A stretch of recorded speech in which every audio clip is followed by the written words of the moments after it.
Assalamualaikum warahmatullahi wabarakatuh. Alhamdulillahi rabbil alamin, wassalatu wassalamu ala asyrafil anbiya'i wal mursalin wa ala alihi wa ashabihi ajma'in, amma ba'du.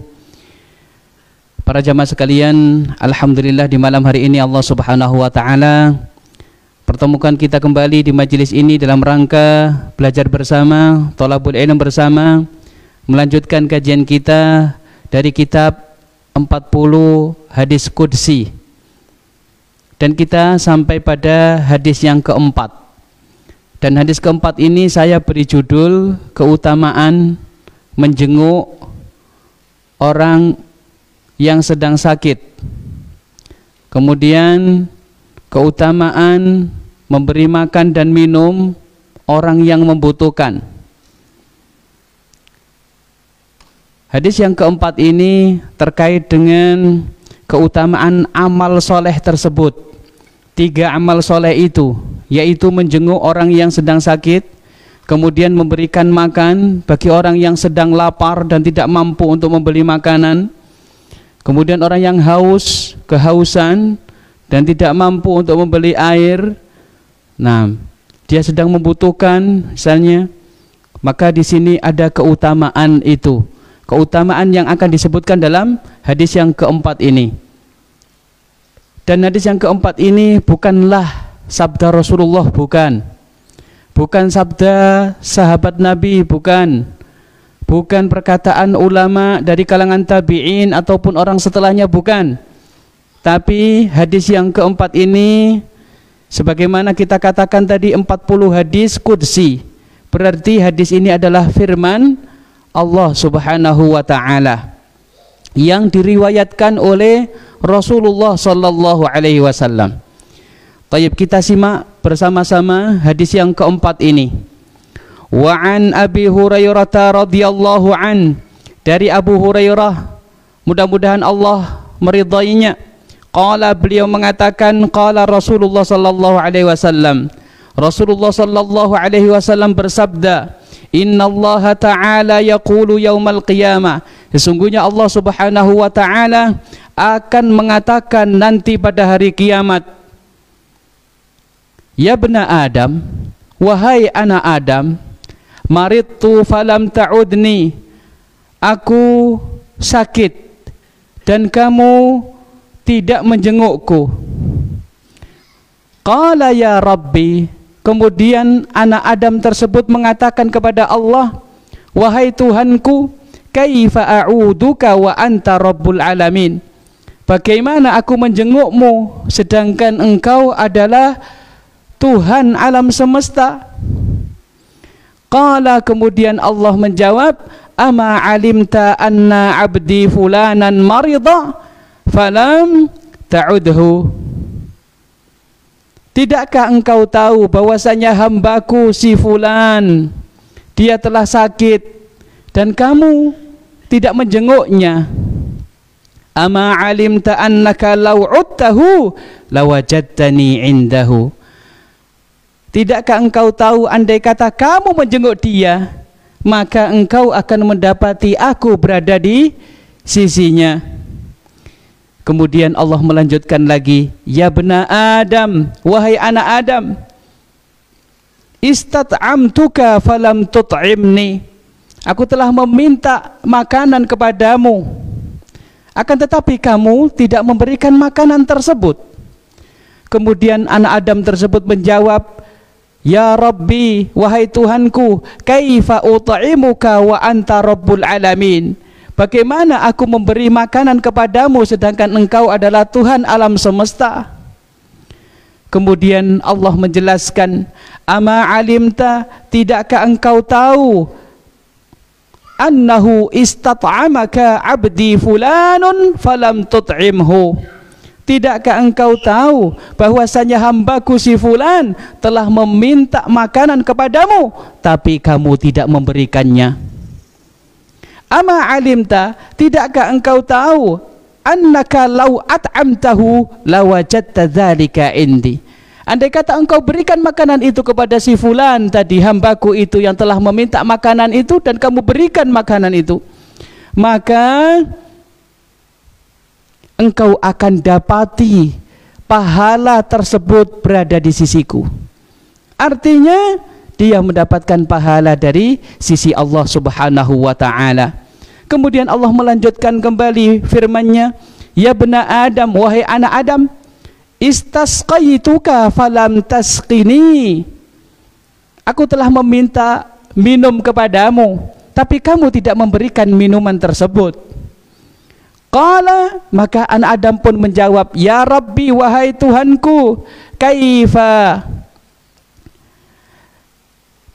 asqika wa anta rabbul alamin. Bagaimana aku memberikan minuman kepadamu sedangkan engkau adalah Tuhan alam semesta, Rabb alam semesta, yang mengatur alam semesta.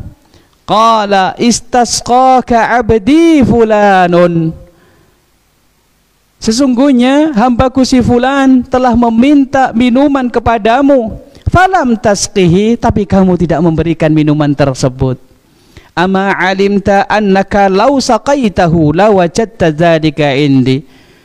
Tidakkah engkau tahu jika engkau memberikan minuman itu kepada hambaku si fulan yang telah meminta minuman tersebut, sungguh kamu akan mendapati pahala minuman yang engkau berikan itu berada di sisiku. Rawahu Muslim. Hadis ini diriwayatkan oleh Imam Muslim. Berarti hadis ini sahih, hadis qudsi yang sahih. Bapak Ibu sekalian rahimakumullah, ini terkait dengan hadis yang akan kita bahas dan terjemahannya. Kemudian kita membahas hadis tersebut secara rinci. Yang pertama, Abu Hurairah radhiyallahu taala anhu meriwayatkan hadis ini dari Rasulullah sallallahu alaihi wasallam. Rasulullah sallallahu alaihi wasallam beliau mengatakan, innallaha ta'ala yaqulu yaumal qiyamah. Sesungguhnya Allah Subhanahu wa ta'ala akan mengatakan nanti pada hari kiamat. Subhanallah. Berarti di sini menunjukkan bahwasannya Rasulullah menceritakan firman Allah yang akan disampaikan oleh Allah nanti pada hari kiamat. Berarti ini berita terkait hal-hal yang akan terjadi nanti pada hari kiamat. Kemudian kenapa dibocorkan saat ini?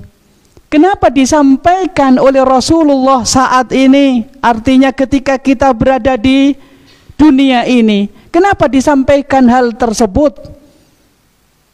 Ini merupakan bocoran. Kenapa dibocorkan oleh Rasulullah?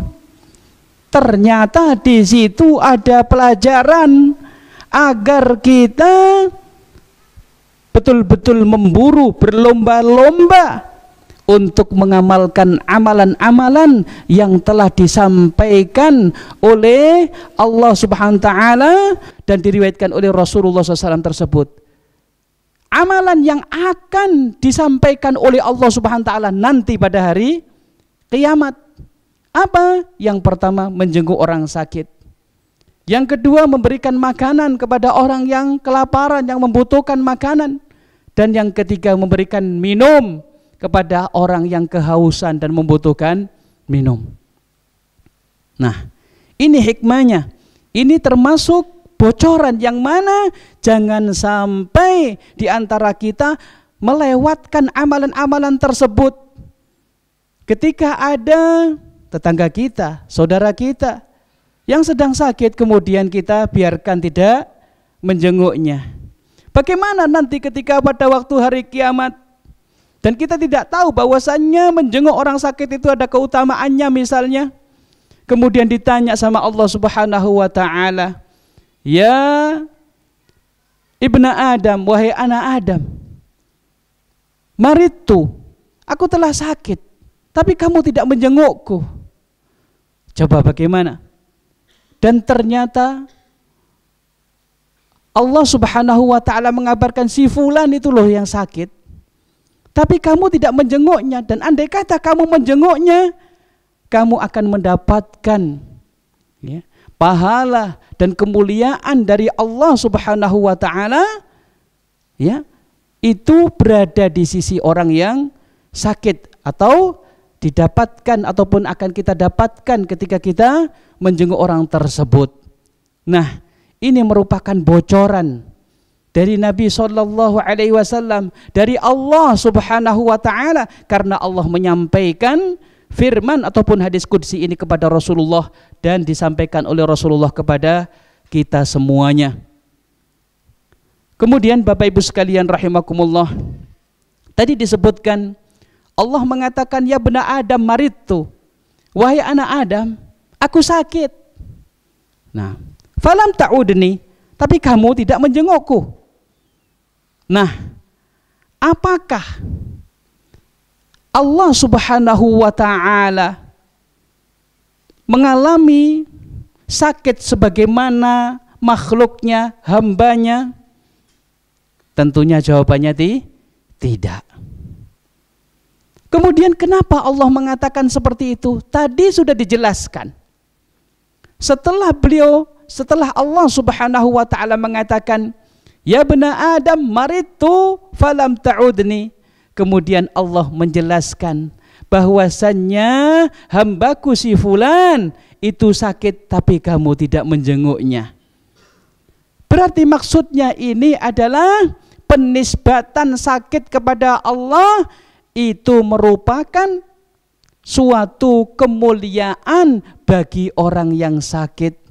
Kenapa? Karena sakit tersebut yang diderita oleh hamba Allah Subhanahu wa taala tersebut dinisbatkan oleh Allah sebagai sakitnya Allah Subhanahu wa taala. Pada hakikatnya Allah Subhanahu wa taala tidak sakit. Allah menganggap sakitnya dia sebagai sakitnya Allah Subhanahu wa taala. Ini merupakan suatu kemuliaan bagi hamba tersebut yang sedang sakit. Bukan berarti Allah yang sakit, bukan. Tapi yang dimaksud di sini adalah hamba Allah yang sakit tersebut. Namun Allah anggap sakitnya hamba tersebut sebagai sakitnya Allah Subhanahu wa taala. Ini merupakan tasyrif, ini merupakan penghormatan, ya, kemuliaan, pemuliaan dari Allah Subhanahu wa taala bagi hamba-hamba Allah yang sakit dan dia bersabar ketika sakit. Para jamaah sekalian rahimakumullah, dalam hadis ini juga terdapat celaan yang halus. Bagi siapa? Bagi anak Adam, seorang muslim ataupun muslimah yang mana dia mampu untuk menjenguk tetangganya yang sedang sakit, keluarganya, familinya yang sedang sakit, dia mampu, namun ternyata dia tidak menjenguknya. Di sini ada celaan yang halus, sindiran yang halus dari Allah Subhanahu wa taala. Tadi dikatakan, ya bena Adam, wahai anak Adam, maridtu walam ta'udni, aku sakit dan kamu tidak menjengukku. Subhanallah. Kemudian ketika Allah mengatakan seperti itu, Allah pun jelaskan perkataan anak Adam. Apa? Ya Rabbi, wahai Tuhanku, kaifa a'uduka wa anta rabbul alamin, bagaimana aku menjengukmu sedangkan engkau adalah Rabb semesta alam, Tuhan semesta alam yang menciptakan alam semesta ini, yang mengatur alam semesta ini. Bagaimana aku menjengukmu? Nah, di sini Allah ingin jelaskan bahwasannya Allah itu tidak membutuhkan jengukan siapa? Hambanya. Di sini Allah menjelaskan bahwasannya Allah itu tidak pernah sakit sama sekali dan tidak membutuhkan jengukan sama sekali. Oleh karena itu Allah ceritakan perkataan anak Adam ini menunjukkan, dan ini firman Allah masian. Allah menceritakan, nah, qala ibnu Adam, Anak Adam mengatakan, ya Rabbi, wahai Tuhanku, kaifa a'uduka, bagaimana aku menjengukmu sedangkan engkau adalah Tuhan alam semesta. Nah, ini firman Allah. Dan ini menunjukkan bahwasannya Allah itu tidak akan pernah sakit sama sekali. Dan sifat sakit itu adalah sifat kekurangan. Ya. Maka tidak layak kalau dinisbatkan kepada Allah Subhanahu wa ta'ala. Namun Allah mengatakan maritu, saya sakit, itu maksudnya adalah penisbatan sakit yang dirasakan oleh hamba Allah kepada Allah untuk memuliakan siapa? Hamba yang sedang sakit tersebut. Nah, kemudian qala ama alimta anna abdi fulanan marida falam ta'udhu. Nah, di sini Allah Subhanahu wa taala sedikit memberikan sindiran, memberikan celaan yang halus kepada orang yang tidak menjenguk orang yang sedang sakit. Entah tetangganya, entah familinya, entah kerabatnya, entah temannya yang sedang sakit sedangkan dia bisa dan mampu untuk menjenguknya. Allah katakan falam ta'udhu, kamu tidak menjenguknya.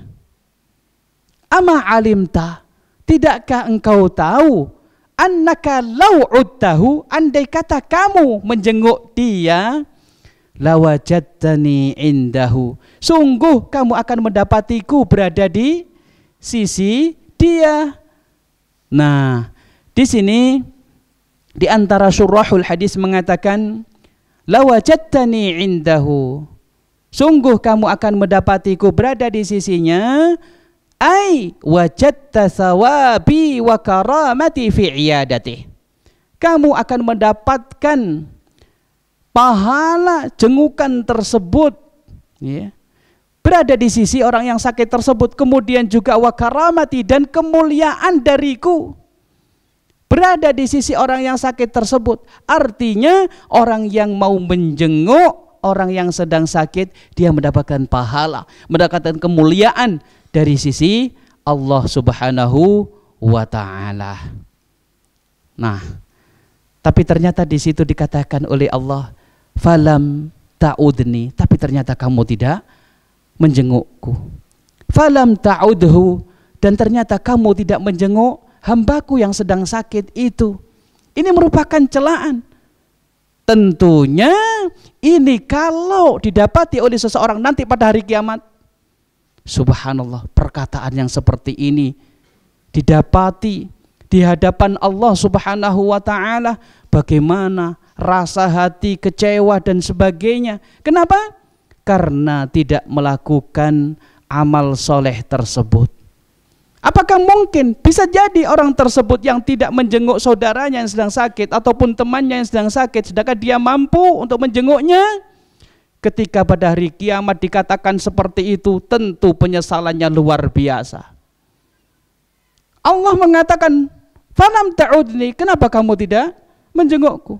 Falam ta'udhu, kenapa kamu tidak menjenguk hambaku yang sedang sakit? Penyesalan yang luar biasa. Orang tersebut akan ingin kembali ke dunia untuk menjenguk orang yang sedang sakit. Subhanallah.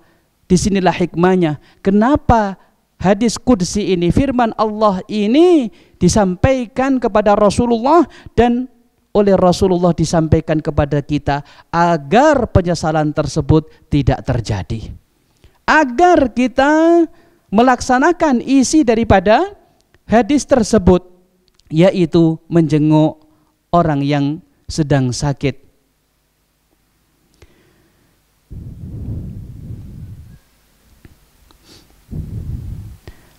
Para jamaah sekalian rahimakumullah, menjenguk orang yang sedang sakit ini pun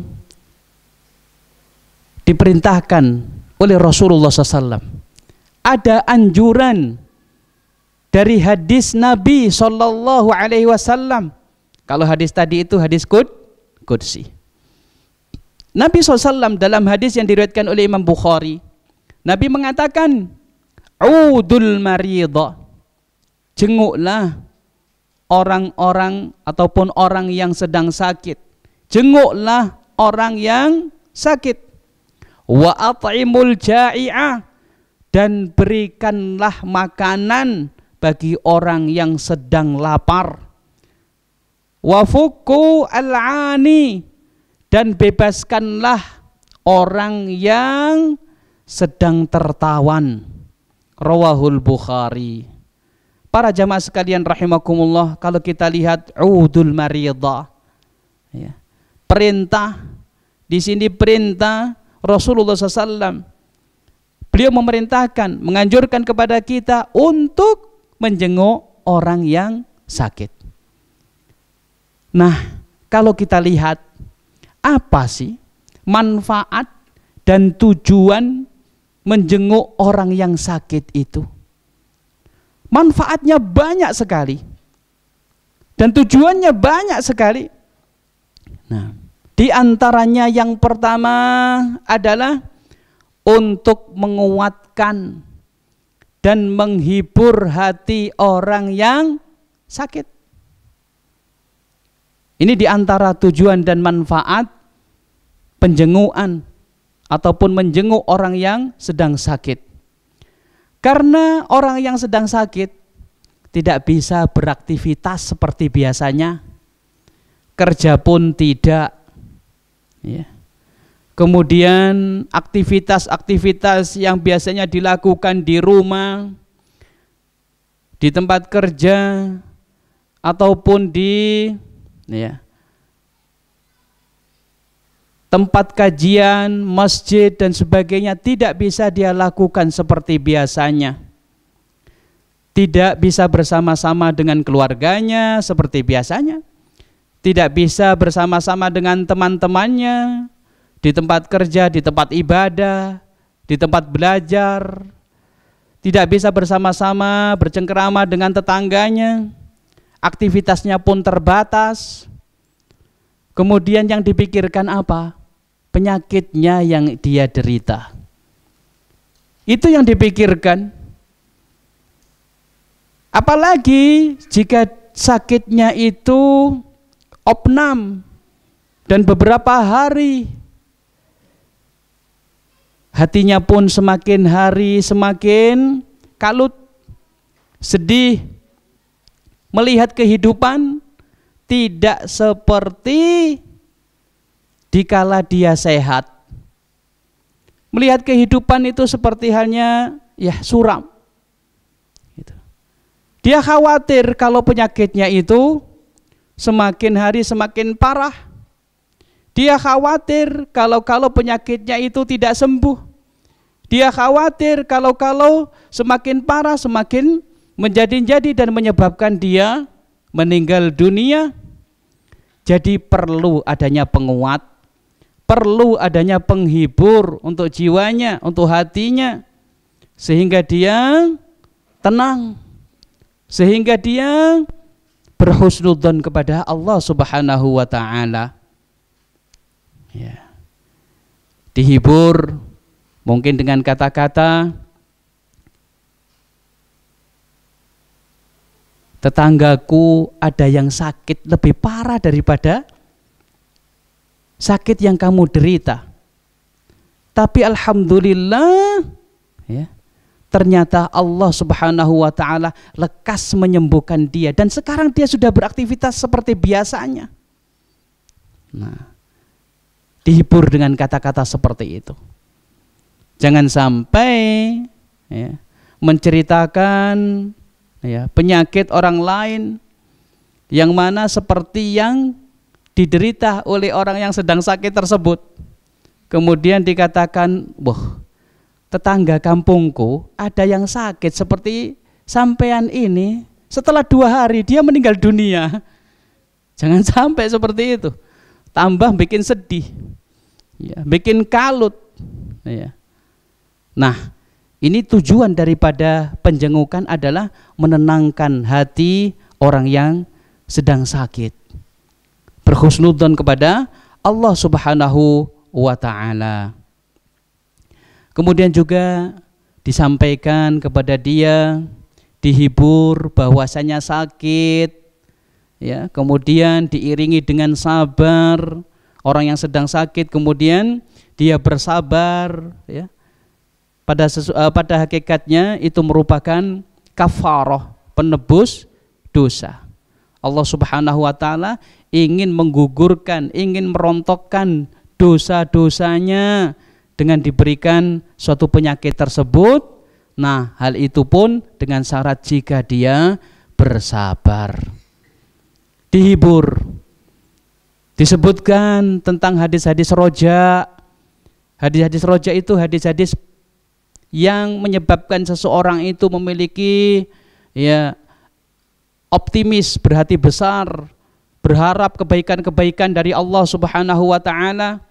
Seperti halnya sabda Rasulullah SAW, ma yusibul mu'mina min wasabin, tidaklah menimpa seorang hamba yang beriman dari wasab. Wasab itu rasa sakit. Wala nasobin, dan juga tidak menimpa seorang hamba yang beriman yaitu kelelahan, kecapean.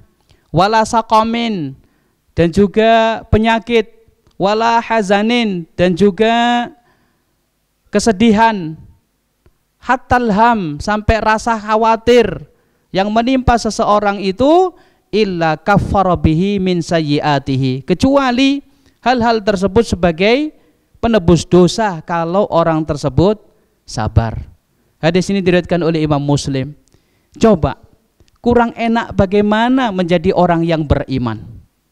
Rasa capek pun kalau dia itu ya betul-betul sabar dan ihtisab, ingat dengan hadis ini, mengharapkan pahala, bahwasannya capek itu adalah kafarah, penebus dosa, luar biasa, dia pun tenang hatinya. Sakit pun demikian, ketika seseorang merasakan sakit dan tahu bahwasanya sakit itu bagi hamba yang beriman merupakan penggugur dosa, perontok dosa, maka hatinya pun menjadi sabar, menjadi tenang, menjadi ya bahagia hatinya, ridha dengan takdir Allah Subhanahu wa taala. Begitu juga kesedihan yang menimpa hamba yang beriman. Sedih entah itu karena dililit hutang, sedih entah itu karena ya belum tercapai apa yang diinginkan misalnya. Sedih karena misalnya barangnya ada yang hilang dan sebagainya. Sedih karena kekhawatiran ini dan itu ya. Itu merupakan kafarah, penebus dosa. Nah, hadis-hadis rojak yang seperti itu bisa disampaikan sehingga menjadikan hatinya orang yang sakit tersebut, hati orang yang sedang sakit tersebut menjadi tenang dan tidak resah ataupun galau. Kemudian juga diingatkan terkait dengan husnudzan kepada Allah Subhanahu wa taala, berprasangka baik kepada Allah Subhanahu wa taala, optimis kalau Allah Subhanahu wa taala akan menyembuhkan penyakitnya. Manusia itu hanya disuruh untuk berusaha. Kalau sudah berobat, sudah misalnya sudah masuk rumah sakit, sudah diopnam di situ, sudah melakukan suatu usaha, ya, tinggal tawakal, diserahkan kepada Allah Subhanahu wa taala, diserahkan semuanya kepada Allah Subhanahu wa taala dengan berharap kebaikan-kebaikan dari Allah. Dan ingat nas-nas firman Allah Subhanahu wa taala terkait dengan orang yang bertawakal. Wa may yatawakkal 'ala Allah fahuwa hasbuh. Barang siapa yang bertawakal kepada Allah, maka Allah akan mencukupinya. Apa yang dia butuhkan? Kesembuhan, dicukupi oleh Allah Subhanahu wa taala. Dia sudah tawakal, jadi optimis. Ya. Manusia itu hanya disuruh untuk berusaha. Usaha semampunya dia, sekuat tenaganya dia. Allah tidak membebani seseorang di luar kemampuannya. Lakukan usaha. Lakukan usaha. Orang yang percaya dengan takdir Allah, maka dia betul-betul berusaha mencari takdir Allah yang baik. Bukan berarti orang yang beriman dengan takdir itu sudahlah, nggak usah usaha. Kalau Allah mentakdirkan yang baik akan baik, kalau Allah mentakdirkan buruk akan buruk. Apakah sampean ridho dengan takdir yang buruk? Sebelum takdir itu datang, maka pilihlah takdir yang baik. Apa? Melakukan usaha. Usaha pun Allah tidak membebankan kepada kita usaha yang di luar kemampuan kita. La yukallifullahu nafsan illa wus'aha. Allah tidak membebani seseorang ya di luar kemampuannya. Ya. Usaha lakukan semampunya. Kemudian serahkan kepada Allah. Lihat bagaimana Nabi Musa alaihi salam. Dia melakukan suatu usaha yang dia mampu. Apa? Memukulkan tongkatnya ke lautan. Cuma itu yang beliau mampu. Tapi lautan itu bisa terbelah seperti itu. Itu Allah subhanahu wa ta'ala. Di luar kemampuannya siapa? Nabi Musa. Oleh karena itu lakukan usaha saja semampunya, kemudian serahkan kepada Allah, dan ingat wa may yatawakkal 'alallah fahuwa hasbuh. Barang siapa yang bertawakal kepada Allah, berserah diri kepada Allah, Allah akan cukupi dia. Begitu juga Maryam bintu Imran. Apa yang dilakukan? Hanya sekedar usaha saja. Pohon kurma yang begitu besarnya kokohnya itu sama Allah subhanahu wa ta'ala ya, disuruh Maryam ini untuk ya, menggerakkan pohon tersebut semampunya dia. Pohon kurma yang begitu besar itu orang laki-laki saja ngerok itu ya, getarkan itu aja berat, tidak mampu.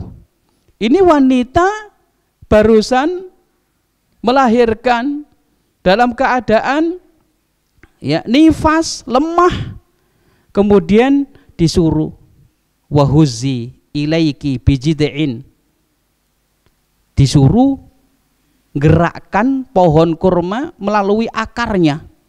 Nah, tentunya apakah bisa bergetar sampai jatuh buahnya?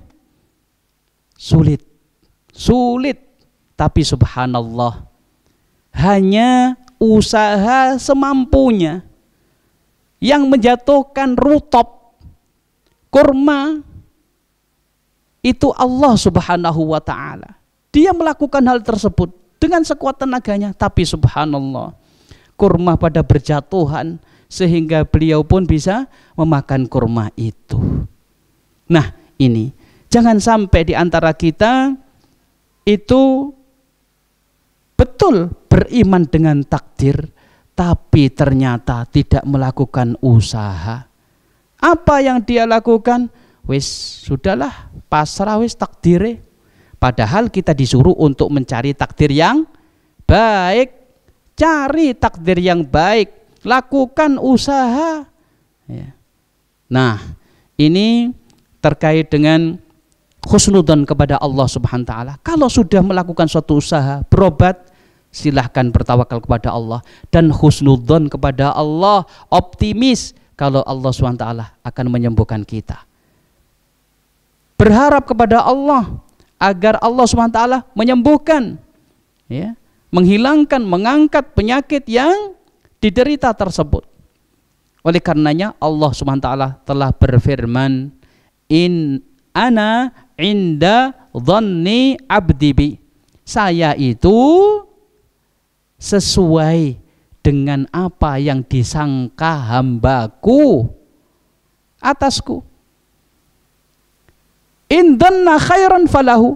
Jika dia menyangkaku baik, maka dia pun mendapatkan suatu kebaikan. Wa in dhanna syarran falahu. Dan jika dia menyangkaku tidak baik, maka baginya pun ketidakbaikan tersebut. Oleh karena itu perlu berprasangka baik kepada Allah. Allah akan menyembuhkan. Nah, ini diantara hal-hal yang dapat memberikan suatu ketenangan kepada orang yang sedang sakit di saat kita menjenguk orang yang sakit tersebut. Kemudian yang kedua, manfaat ataupun tujuan mengunjungi ataupun menjenguk orang yang sedang sakit adalah mendoakan kesembuhan untuk orang yang sakit tersebut. Meskipun bisa jadi orang yang sakit itu tidak sadar ataupun tidur, maka penjengukan itu pun bermanfaat. Jangan sampai orangnya nggak sadar kok, orangnya sedang tidur kok, kenapa nggak usah dijenguk sudah. Nanti juga nggak tahu kita kalau kita jenguk. Jangan. Kalau seseorang itu tujuannya adalah untuk mencari karomatullah, kemuliaan dari Allah, mencari sawabullah, pahala di sisi Allah SWT, keridhaan Allah SWT, maka dia tidak melihat dari sisi pandangan manusia. Wong itu loh manfaatnya kembali kepada kita, kembali kepada penjenguk, dan juga kembali kepada orang yang dijenguk. Meskipun dia tidur, meskipun dia tidak sadar, ketika seseorang menjenguk, kemudian di situ mendoakan kesembuhan bagi orang yang sedang sakit tersebut, itu sangatlah bermanfaat. Begitu juga pihak keluarga. Jangan sampai ketika misalnya ketika keluarganya ataupun yang sakit itu sedang tidur, kemudian sudah nggak perlu dijenguk dan sebagainya. Nggak apa-apa ketika kita mengatakan tidak usah dibangunkan, tidak apa-apa. Kemudian juga perlu istirahat, dan penjengukan tersebut jangan sampai juga mengganggu orang yang sedang sakit. Ketika istirahat kita doakan di situ. Kita doakan tanpa membangunkan orang yang sedang istirahat, yaitu orang yang sedang sakit tersebut. Nah, kalau kita lihat Rasulullah SAW dulu ketika menjenguk orang yang sedang sakit, apa yang beliau sampaikan, apa yang beliau ucapkan? Beliau mendoakan orang yang sedang sakit. Beliau mengatakan, la ba'sa tahurun insyaallah. Tidak mengapa, tahurun insyaallah, insyaallah kamu bersih dari dosa-dosamu. Nah, ini doa yang dipanjatkan oleh Rasulullah SAW bagi orang yang sedang sakit. Ini memberikan rasa optimis, hiburan juga kepada orang yang sedang sakit. Atau doa yang lain sebagaimana dilakukan oleh Rasulullah. Rasulullah berdoa, Allahumma shfi fulanan, Allahumma shfi Sa'dan, Allahumma shfi Sa'dan, Allahumma shfi Sa'dan. Ya Allah, sembuhkanlah Sa'ad. Ya Allah, sembuhkanlah Sa'ad. Ya Allah, sembuhkanlah Sa'ad. Kalau panjenengan misalnya yang dikunjungi ini adalah misalnya Ahmad, ya Allah sembuhkanlah Ahmad. Ya Allah sembuhkanlah Ahmad. Ya Allah sembuhkanlah Ahmad. Ini merupakan doa yang sangat bermanfaat bagi orang yang sedang sakit. Karena Nabi SAW pernah mengunjungi Sa'ad bin Abi Waqqas radhiyallahu ta'ala anhu. Waktu itu beliau sakit di kota Mekah. Ini sudah Isya ya. Taib, kita dengarkan adzan terlebih dahulu. Taib, kita lanjutkan terkait dengan mendoakan orang yang sedang sakit. Bisa menggunakan bahasa Indonesia, bisa menggunakan bahasa Jawa, bisa menggunakan bahasa Arab, sebagaimana yang dikatakan oleh Rasulullah SAW, Allahumma shfi Sa'dan, ya Allah sembuhkanlah Sa'ad. Waktu itu Sa'ad bin Abi Waqqas radhiyallahu ta'ala anhu sedang sakit parah di kota Mekah. dan Nabi SAW menjenguknya. Padahal Sa'ad bin Abi Waqqas ini telah hijrah ke Madinah. Nah, kemudian ketika beliau ke Mekah, ya, beliau mengalami sakit dan sakit parah, dan Nabi SAW menjenguknya. Ketika Nabi menjenguk Sa'ad bin Abi Waqqas, Sa'ad pun menangis. Nabi SAW bertanya kepada dia, "Ma yubkika?" Apa yang menyebabkan engkau menangis? Faqal, beliau pun menjawab, "Qad khasyitu an amuta bil ardil lati hajartu minha." Sungguh ya Rasulullah, aku khawatir kalau aku meninggal dunia di kota yang mana aku telah meninggalkannya, di kota yang telah aku tinggalkan untuk hijrah. Beliau tidak senang meninggal dunia di kota yang mana sudah ditinggalkan. Dulu ketika mengalami banyak sekali ancaman teror dari orang-orang kafir Quraisy, ya, sudah tinggalkan kota Mekah itu, pergi ke Madinah. Beliau tidak senang kalau beliau meninggal di kota yang telah beliau tinggalkan. Kama mata Sa'd bin Khawlah, sebagaimana Sa'ad bin Khawlah meninggal dunia wahai Rasulullah. Maka di sini Rasulullah SAW berdoa menenangkan sahabatnya. Beliau mengatakan, Allahumma shfi Sa'dan, ya Allah sembuhkanlah Sa'ad, ya Allah sembuhkanlah Sa'ad, ya Allah sembuhkanlah Sa'ad. Beliau mengatakan atau berdoa tersebut, mengucapkan doa itu 3 kali. Hadis ini diriwayatkan oleh Imam Bukhari dan Imam Muslim. Disunahkan pula bagi orang yang menjenguk untuk melakukan ruqyah. Ketika tetangganya sedang opnam misalnya, kemudian kita bisa menjenguknya, kita datang, kita pegang kepalanya dengan tangan kanan, ya. Kemudian kita mengucapkan Allahumma rabban nasi adhibil ba'sa ishfi wa anta syafi la shifaa illa shifauka shifaan la yugadiru saqaman. Memberi ketenangan bagi orang yang sakit. Disitulah manfaat daripada mengunjungi, ya, kemudian menjenguk orang yang sedang sakit. Dan ini anjuran dari hadis qudsi firman Allah, dan juga anjuran dari hadisnya Rasulullah SAW menjenguk orang yang sedang sakit. Kemudian manfaat yang lain, menguatkan hati keluarga orang yang sedang sakit. Keluarganya yang merawat pun dia sedih, dalam keadaan sedih, kurang tidur, ya, kemudian letih, lelah, perlu diberi, ya, suatu motivasi, nasihat terkait dengan kesabaran. Nah, kalau yang sakit orang tuanya berarti merupakan birrul walidain, merupakan berbakti kepada orang tua. Ketika yang sakit itu adalah anaknya, maka ini merupakan suatu ujian dan cobaan untuk penebus dosa, merontokkan dosa. Kalau dosa-dosanya sudah tidak ada, kalau dia tetap bersabar, Allah mengangkat derajatnya di sisinya.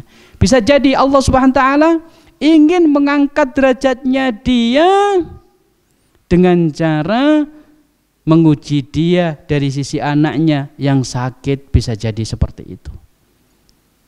Jadi Allah Subhanahu wa taala terkadang mengangkat derajat seseorang di sisinya itu dengan berbagai macam cara. Bisa jadi derajat yang tinggi itu tidak bisa ditempuh oleh seseorang dengan melakukan amal soleh. Karena amalannya ya itu-itu aja. Mau meningkatkan tidak bisa. Tapi Allah ingin mengangkat derajat dia, kemudian diuji, entah anaknya yang sakit, entah istrinya yang sakit, entah saudaranya yang sakit, kemudian yang berkaitan dengan dia langsung, sehingga dia pun bersabar, dia pun merawatnya betul-betul, dan Allah mengangkat derajat dia. yang mana dia belum bisa menempuh derajat tersebut dengan amalannya, dengan amal ibadahnya, tapi dengan ujian tersebut dia bersabar, maka dia mendapatkan derajat itu. Kemudian di antara manfaat menjenguk orang yang sakit adalah mendapatkan rasa syukur. Berarti manfaat ini kembali kepada penjenguk. Karena orang yang senantiasa sehat, tak kurang suatu apapun, itu terkadang terlena. Terlena dengan kehidupan dunia, sehingga kalau ngomong lupa ternyata omongannya itu sombong. Omongannya itu ternyata meremehkan yang lain, kemudian membanggakan dirinya sendiri. Aku lu gak tahu loro blas, istilahnya dengan bangganya. Kemudian nah yang seperti itu tentunya ya, dia telah lupa dengan kenikmatan yang dia diberikan oleh Allah Subhanahu wa ta'ala. Oleh karenanya Allah mengabarkan, kalla innal insana layatagha. Tidaklah demikian, sesungguhnya manusia itu sungguh dia telah melampaui batas. An ra'ahu staghna, ar-ra'ahu staghna, ketika dia melihat bahwasanya dirinya itu sudah merasa cukup, sehat walafiat, tak kurang suatu apapun, ya. Biasanya terlena berbuat suatu perbuatan kezaliman ataupun melampaui batas, kata-katanya sombong, sikapnya juga sikap orang yang sombong misalnya. Tapi setelah mengunjungi orang yang sakit, melihat di rumah sakit banyak orang yang begitu sakit parah, ada yang sesak, ada yang teriak-teriak, ada yang subhanallah, baru di situ sadar dia, andai kata aku seperti dia bagaimana.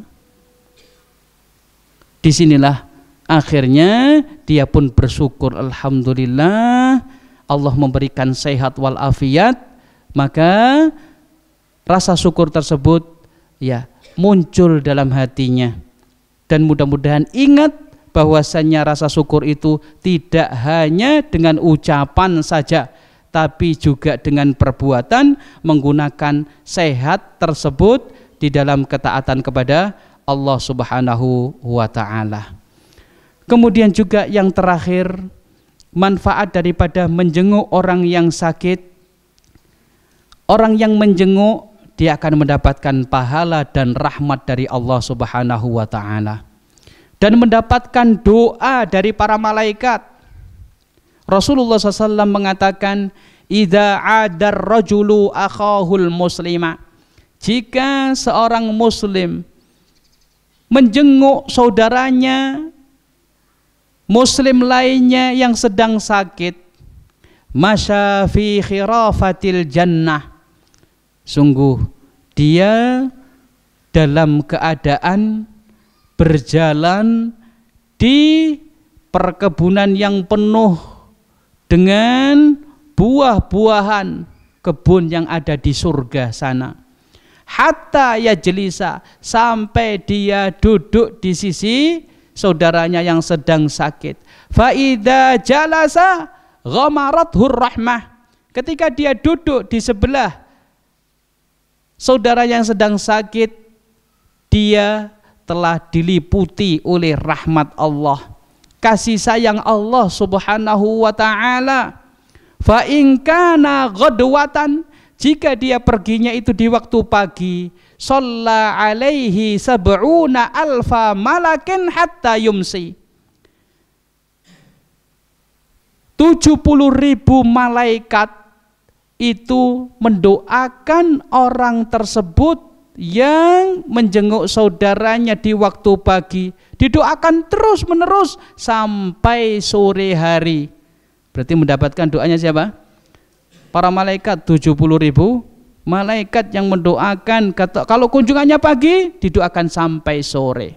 Wa in kana masa'an shalla alaihi sab'una alfa malakin hatta yusbih, ketika mengunjunginya, menjenguknya itu di waktu sore, maka dia mendapatkan doa dari 70.000 malaikat, ya, sampai di pagi hari atau sampai pagi hari mendapatkan doa terus. Hadis ini diriwayatkan oleh Imam Ahmad dan juga diriwayatkan oleh Abu Dawud, dan hadis ini disahihkan oleh sebagian ulama hadis. Para jamaah sekalian rahimakumullah, ini merupakan manfaat daripada menjenguk orang yang sedang sakit. Kemudian di akhir hadis Allah Subhanahu wa taala mengatakan, wahai anak Adam, aku telah meminta makanan kepadamu tapi kamu tidak memberinya. Kemudian anak Adam tersebut pun mengatakan, ya Rabbi, wahai Tuhanku, bagaimana aku memberikan makanan kepadamu sedangkan engkau adalah Rabb semesta alam.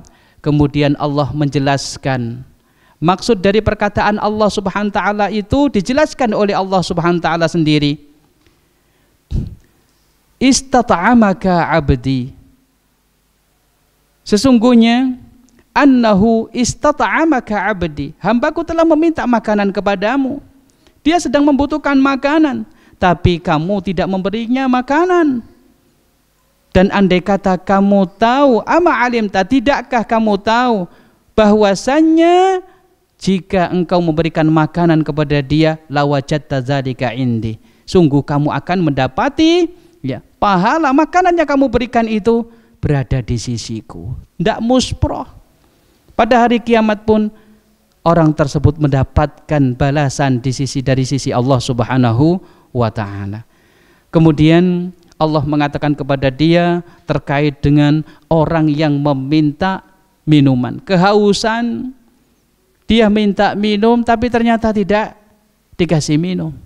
Maka Allah mengatakan, ya, falam tusqihi, kamu tidak memberikan minuman kepada dia. Ama alimta annaka law saqaitahu lawajadta dzalika indi, tidakkah kamu tahu andai kata kamu berikan minuman dia waktu dulu di dunia, sungguh kamu akan mendapatkan pahalanya dari sisiku ataupun di sisiku. Nah, hadis ini diriwayatkan oleh Imam Muslim. Para jamaah sekalian rahimakumullah, semoga Allah Subhanahu wa taala memberikan kepada kita ilmu yang bermanfaat dan bisa mempraktekkan apa yang difirmankan oleh Allah Subhanahu wa taala dalam hadis qudsi ini yang diriwayatkan oleh Imam Muslim ini. Dan hadis qudsi ini hadis qudsi yang sahih, bisa kita amalkan dalam kehidupan kita, yaitu menjenguk saudara kita yang sedang sakit, kemudian memberikan makanan kepada orang yang membutuhkan, dan juga memberikan minuman kepada orang yang membutuhkan. Mungkin cukup sampai di sini saja dulu pertemuan kita. Mohon maaf atas segala kekurangan. Kita tutup dengan doa kafaratul majelis. Subhanakallahumma wa bihamdika asyhadu an la ilaha illa anta astaghfiruka wa atubu ilaik. Assalamualaikum warahmatullahi wabarakatuh.